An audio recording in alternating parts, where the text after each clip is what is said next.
Hello everybody, this is Mike from Nymphs, Knots, and Nonsense, and today I want to take you through tying a CDC Collared Blowtorch.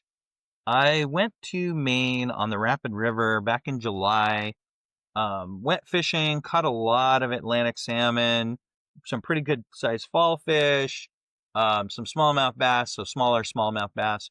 Didn't catch any brook trout though because they were all out of the river because the river was up and a little bit warmer than what they're comfortable with. However, I started euro-nymphing, and that's how I caught a lot of fish. And 90% of the time when I was fishing, I was using a blowtorch as a heavy dropper to bring that entire euro-nymphing rig down to where the fish were at. And then I was using a perdigon as the point fly. Worked really, really well. If the water was a little bit heavier, I'd switch to a weighted stonefly just to get that extra weight to carry the flies down. Now that I'm back to fishing on the club pond and we have trout in it, I'm going to start using this for still water simply because it has all of these CDC that wiggles. It adds movement. If I blow on it, you'll see it wiggle. That's what it does underwater, which is a phenomenally good fish attractor. So I'm going to start using this on the club pond and see what I dredge up. Materials for this fly are as follows. You need a hook. I use a Fulling Mill FM 5045. It's a jig hook. This particular fly is in size 14. You need a bead. I use these guys from Fly Shack. They're 1/8 of an inch or 3.3 millimeters. And I use silver, but you could use gold. You could use pink. You have lots of different options that you can use. You need some lead-free weight. I have this. This is a medium small size. I don't know what size it is because the label fell off. There's supposed to be a label right there. But I still have this spool. I use it a lot. Yeah, you need some weight. You need thread. I am using Ultra Thread from UTC in fluorescent orange and 70 denier. What I like about it is that when you hit it with the UV torch, it fluoresces, right? So you see on the spool there, it goes crazy fluorescent. That also means that that hot spot that's right here behind the bead fluoresces when it's in the water. You need an Antron yarn. Here I use Hairline Antron yarn in fluorescent orange. It also fluoresces, so when you hit that with the UV torch, it fluoresces yellow, which is pretty funny. You need dubbing. I use Hairtron dubbing in black. It's black hare's ear with bits of Antron mixed in, so it gives it the occasional shine, in addition to the occasional thick hare's ear guard hairs. You need a wire. This is Sibai wide, medium, flat wire. I like the flat wire because it adds wider wraps when you rib it. And you need CDC for the color. Here I have a bag of coloring CDC. This is a little bit cheaper material, so sometimes I have to work around the limitations of it. This is sort of the odds and ends where the more expensive bags that you get have A, more usable pieces, but B, longer pieces of CDC. CDC itself is Col de Canard, which is French for duck's butt feathers. If you say anything in French, it sounds a lot more upper class than it actually is.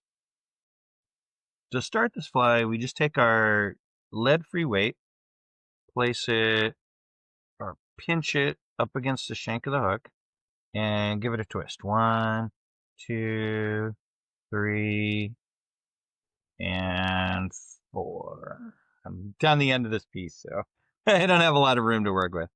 Go ahead and cut off the extra here. And I'm going to squeeze it together. Squeeze it together, and then you'll see the ends poke out. So I'm just going to take my pliers here and squish down. And swing it around like this. And squish down. Okay. Use a little bit of a fingernail here. All right. Okay. So I have that. It's all squished down, nice and neat. Take my bead, move it so that the slot points up, like that, and then from the underside, looks like that. So stick that slot up in the air and just stuff that lead-free weight into the slot on the bead. Take your thread, and we're going to start our thread. We got a strand that's a little bit crazy there. Fine, I'll pick it up this way. Wrap a little bit of thread over the lead-free weight. Doesn't have to be perfect because we're going to cover all this up. Go ahead and cut that off.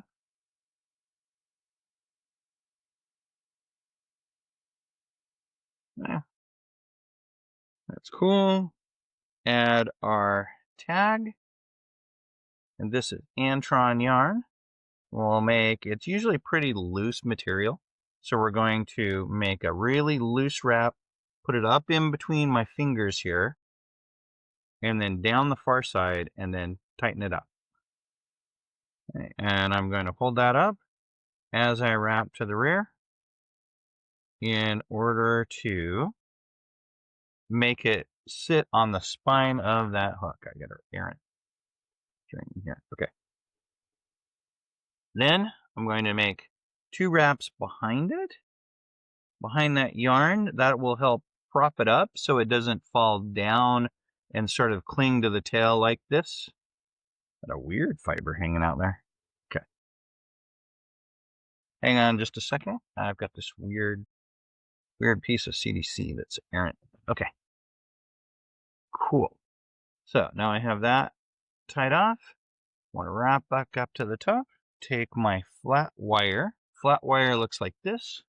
And I just take my pliers and give it a little bit of a squeeze there. Put some crinkles in the wire. You can see it there. Those will help to hold that when I wrap the thread over the top of it. And I'm going to lay it flat. This is a little bit hard to do with fingers. Lay that flat on the top. And then tie that in and work my way down to hold that flat wire onto the shank of the hook. I'm going to go down to where I tied in my tag and where that's sticking out. All right.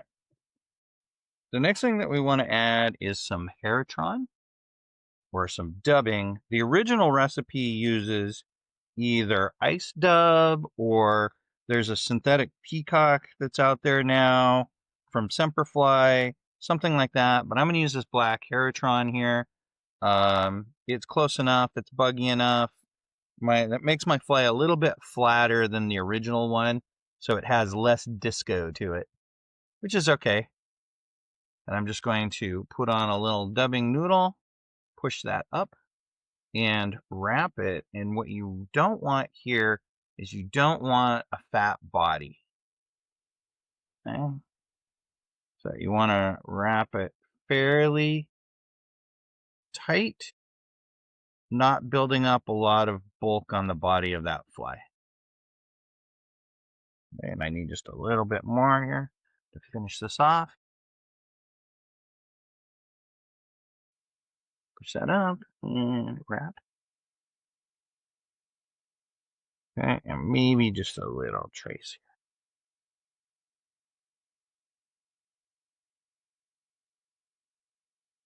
here. Okay, give that a half hitch. And I'm going to use my bobbin cradle here. So I'll go rotary. Okay, and now I usually do a three finger pinch.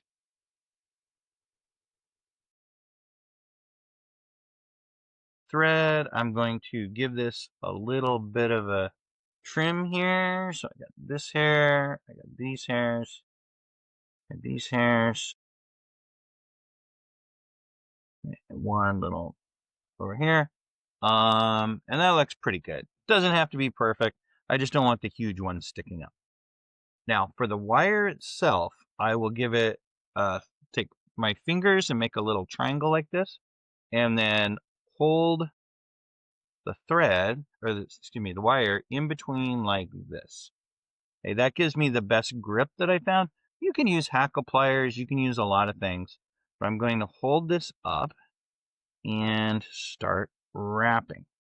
Now, what I want to do when I wrap this is I want the strands or the wraps of the wire to be about as far apart as the wire is wide. That gives me a half silver body, a half black body. Okay, and sometimes, like right there, you'll see a little bit of the hair puffs out. That's totally okay. Okay, and I'm just going to wrap this up to the bead. And this last little part right here. Slid a little bit on me. Now, tying this in, it holds its shape. This flat wire holds its shape really well. So if you just make one wrap, you see you can let go. It's not going to do anything. Okay, and I'm just going to push my bobbin cradle out of the way and give it a couple wraps. 3, 4, 5. Now, I will flip this up so you can see it. Where that flat wire sticks out, I'm going to take my wire cutters. Normally with a smaller wire, you can just helicopter it off. With this, I have to cut it. So I'm going to give it a cut, and you'll see it leaves a little bit of a nub there. I just take my fingernail and push that down flat. Okay, so you see that's like that. It's there and flat. And now I'm going to wrap thread like that right over the top of it. And it holds it down and it locks that wire in place, which is a cool little feature. Anytime you take a material, put it along the shank, wrap over the top of it, and then bend it back over the top of itself and wrap over the top of that, that U is incredibly hard to pull out. Now we have this here, we're going to take and do one small thing, which is cut off that tag here, or the tail, and cut it off about equal to the bend of the hook. So that makes that tag a lot smaller, a lot more manageable. We are now ready for the CDC Collar. And in this bag, it's a bit of a grab bag, pun intended. You've got a lot of different pieces. Some are longer, some are shorter. What I want to do is dig around in this bag and find a little bit longer piece of CDC. And so I picked up this piece, and you'll see some of the material. This one's about twice as long as the hook shank. It has a little bit of a stub here on the bottom and a little bit thinner tip. Now, for this, I'm going to tip tie this feather. So I grab the tip, pull the feathers back. Be careful not to rip them out, but grab. Usually you can grab lightly and then just pull your fingers back. Okay, so that isolates the tip a little bit. It's a little bit easier to tie it in. But I'm also going to do one trick, which is take my thread, bring it up halfway. So see, it sort of separates that tip there, like that, and pull some fibers out of the way. And then I'm going to trap the core of the feather and then move to the right. And that traps less of the fibers in. And I'm going to pull fibers back and give it a couple wraps. Then take that tip, then that little remainder of the tip is right there. Take that remainder of the tip, pull that back, and then wrap over the top of it. That forms that U where the material is tied against the shank, wrapped over with thread, and then bent back over the top.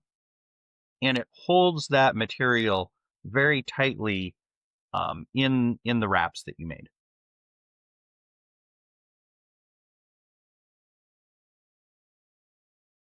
Anytime you can take a material, lay it against the shank of the hook, tie that in with some thread wraps, bend it back over the top of itself and wrap thread over the top of that, it holds that material incredibly well. Now, before I wrap this, I'm going to put in a half hitch here in case anything happens. My fly doesn't go poof. These things happen. Just call me paranoid. I'm totally okay with it.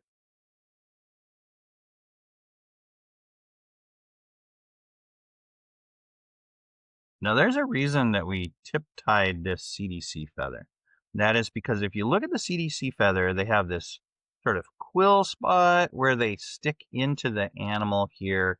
That's the base of the hook. And usually it's thicker. And you have the tail or the tip of it.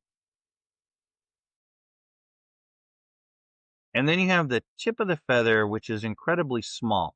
And so normally what you think of is you tie in the feather by the base and then grab the tip with hackle pliers and wrap. But with this feather, the tip is so small, it's incredibly hard to grab.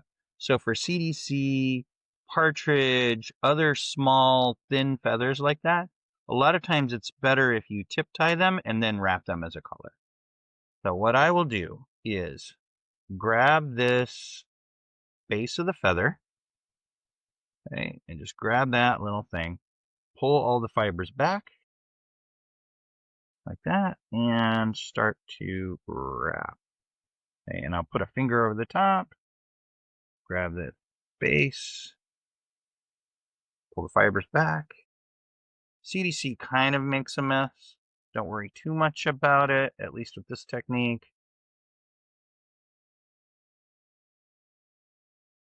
And because we will fix it here in a second. And now I've got 2 wraps in there. And so I'm going to make a wrap here. And then another one. One of the things you have to fight as a tendency is this tendency to work more and more and more towards the back of the fly. And it makes your head ungainly huge on this particular style of. Okay. So I've got that wrapped or tied in. Pull all the fibers back and wrap back over the top of them. Okay, so that way they come back. We will take this and throw in a half hitch here. I do have one little fiber that's poking up that he's trying to mess me up here, and this is this guy right here. Okay, if things won't behave, you can always take a little bit of spit on your fingers, wrap it back, and it makes them stick together nicely. Now, I'm going to throw in a half hitch here. 1, 2, 3, 4. Pull that tight. And cut off my thread.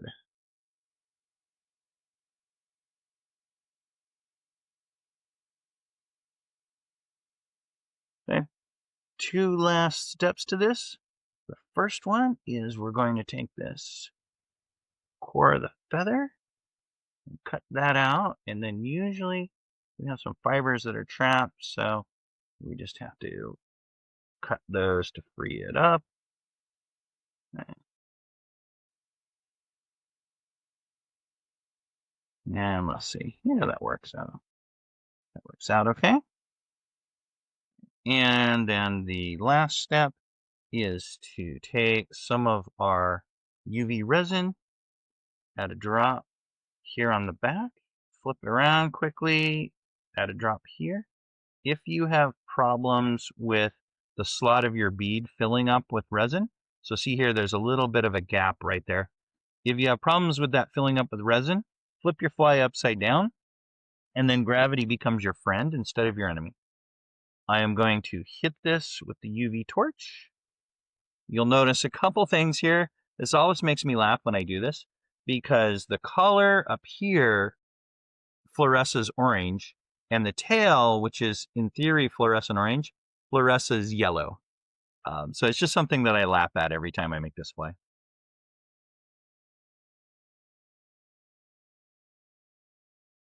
I'm hitting it with the UV torch. It takes about 20 seconds for it to cure. I'll just give it a slow rotation while I do that.